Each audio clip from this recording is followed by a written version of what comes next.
Good morning, good afternoon, good evening, folks. Michael Zuber, one rental at a time, back with his good friend of the channel. And so far, the only person to visit me at the hub, or I'm sorry, at my office in Mountain View, is Dion from Dion Talk. How you doing, buddy? Howdy. I bet you realized it was a mistake to share that address with me. I Yeah, tricked you by saying, exactly. let me send you something from Amazon. Yeah, exactly. Well, folks, the hub is actually in Fresno, California, so feel free to send it there. I probably won't get it, but no, my office in Mountain View. You're the only person to visit me. I actually showed it to my daughter last night. She was like, "Wow, cool!" And I actually showed her your picture on the wall. Said, "This is the guy that saw me. He drove all the way into California to come see me." So that was pretty cool. So, anyways, I digress. Sorry, sidetracked. I want to talk about our journey to financial freedom. Lots of people look at us and they are happy for where you and I have gotten. They both realize that we are here to help. We provide hours of help every week to everyone that asks. But I want to talk about the journey, because during the journey, which for you was at least 8 years, and then you stayed a couple more. For me, it was 15. I want to know if you had any self-doubt or moments of reflection, or just because I'm sure it wasn't smooth sailing, but a lot of people think it was. So, tell us about some moments where Dion was maybe not as confident. So self-esteem comes from self, right? Should come from you. Mm-hmm. Almost all of my self-doubt came from outside sources. Mm.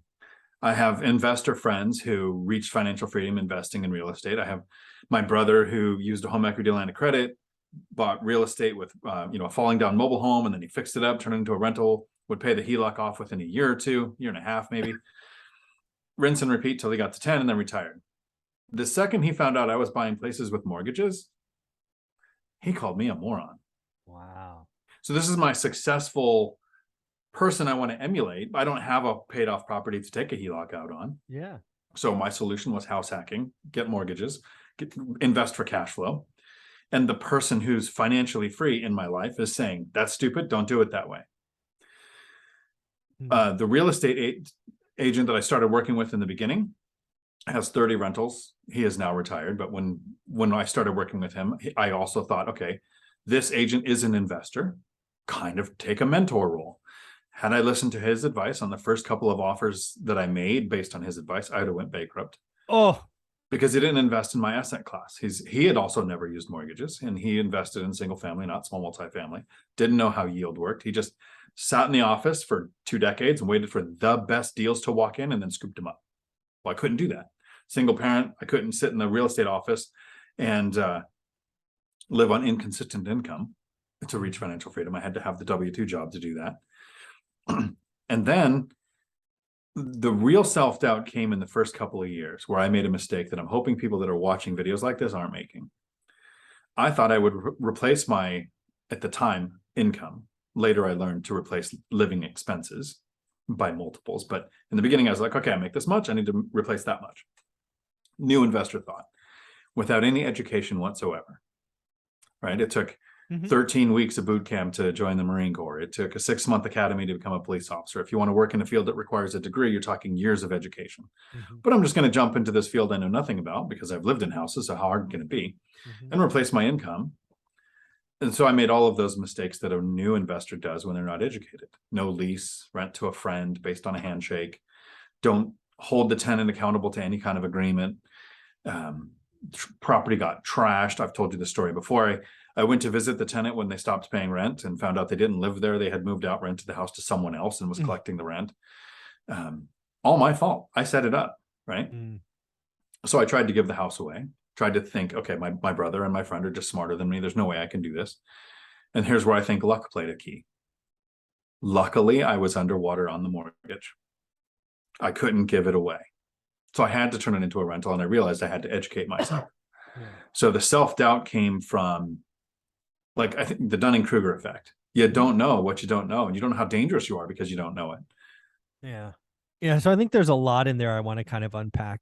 The first thing is, especially if you're in YouTube University or you're on Bigger Pockets, places with lots of great mentors, most of them well-meaning, some not. You have to find a mentor that can do it your way.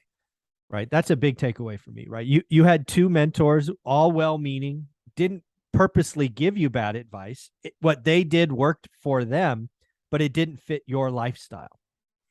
You have to find that click, right? And if you're on one rental at a time, most often that's a full-time employee. You have a day job, you probably have a family. You have very small slivers of time to build this future. Hence focus, buy box, daily discipline, all that stuff. So I think that's a great lesson. I think a lot of people follow that. They want to do real estate investing. They look around their personal network and they find someone. And again, that someone's well-meaning. But, you know, if they're doing short-term rentals or Airbnb arbitrage or LPs and syndications, and you can't do that. You don't have the money. You're not accredited. You could feel lost. So I think that was pretty cool. Then, again, you talk about another one, right? I call these folks shooting stars. They hear a story from someone and they get excited about real estate investing. Then they spend the next 12 hours diving deep into Bigger Pockets or YouTube University. And they're like, I'm all in. I'm doing it. But they haven't picked anything. They haven't picked a market. They haven't picked a style. All they're doing is just burning hours. And they're not really making forward progress. So pretty interesting. It's funny. When I started our journey, I had no idea what the destination was. Honestly, it wasn't financial freedom. It was, hey, get to 4 and have a better retirement than mom and dad. That was it for me. I mean, that was my big goal, right? It grew from there, obviously, but my hardest moment was kind of, I don't know, it was 6 or 7 years in. We hadn't spent a dime on anything of pleasure for a long time. And we went to that open house or that housewarming party. I still remember that day like it was yesterday. And it was a direct report. So they reported to me. It was like the, I don't know, 10th, 12th housewarming I'd gone to. And again, Olivia and I don't live in a house. We don't have a backyard. We live in a condo. And we've lived in the same condo since 99. We could have moved dozens of times, but it was our choice to sacrifice, live below our means and do this thing. So I think every journey is hard. I think the first 3 to 5 years are the hardest, but let's not be confused. My fork in the road moment was there's a meme, right, where you're digging for diamonds and you stop like one swing early.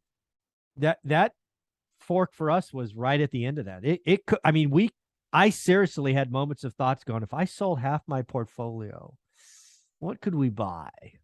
That would have been a disaster, Dion. Crazy.